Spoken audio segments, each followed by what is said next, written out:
So I actually would like to take on what Evelyn was saying. And as we are in a government summit, why not starting with a little bit of history? Does anyone in the room know when retirement age was first introduced? So retirement age was first introduced in the second half of the 19th century by General Bismarck. At that time, life expectancy in Germany was 37 years old. Retirement age in the second half of the 19th century was 70 years old. For anyone doing the maths, actually you were supposed to die on the job. And that is something that the paradigm has shifted today. Right now, we have an aging population. As a matter of fact, in the European Union, actually the population has stopped and is expected to decline. We have an old dependency ratio that is going to double in the next 100 years. And we have a welfare state. Now, when we first started to study economics, or I think for kingdoms for the last thousands of years, they thought of people as subjects, that they were producing assets. And the more territory you could have, the more people you could hold, the more food you could grow, the more you could have armies to conquer new territory. And that, yeah, we can see it even in certain countries today around the world, they think the same way. But that only makes sense when lifespan equals health span. Today, in most European countries, life expectancy is above 80 years old.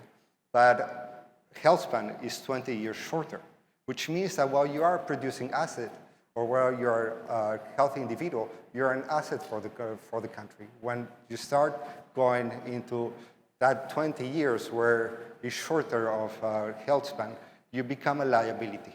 And the current economic model is going to put such a pressure that is unfeasible going forward. So that is why it needs to be a different way. No? And actually, today, I mean, we're in the world, we're with economists, we're speaking about healthcare. And when I went to the gym this morning, there was no one. I saw one person. When then I went to the dinner, a beautiful cocktail, I saw Johnny Walker, big, 450 people lining up. And there's where you can see that it's a behavioral issue. And there's where I think we can look into it. For us, in Oakmond, we decided to take a different approach. So in a nutshell, we're looking at building the next generation longevity platform, embedded what is preventive medicine inside our clinical well-living community. So it's both the physical aspect together as well with everything that has around it. So we're building the first vertically integrated precision health ecosystem. Number one, advanced diagnostics. Number two, highly personalized health treatments. And number three, all the AI-powered intel.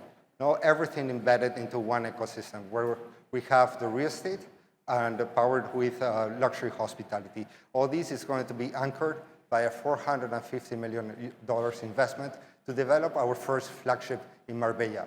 We started building from acquiring Incosol. Incosol was the first longevity resort where King Fahad, Lady Diana used to go for the health treatments. And from there, we're building 29 branded residences, 125 luxury suites, 15,000 square meters of clinical facilities in what is the #1 location in Marbella, side by side to new Four Seasons. Because we want not only the places where people like to live and spend time, but most important, we're also the best practitioners who like to live. Because at the end of the day, it's a talent that you are able to attract that really makes a difference.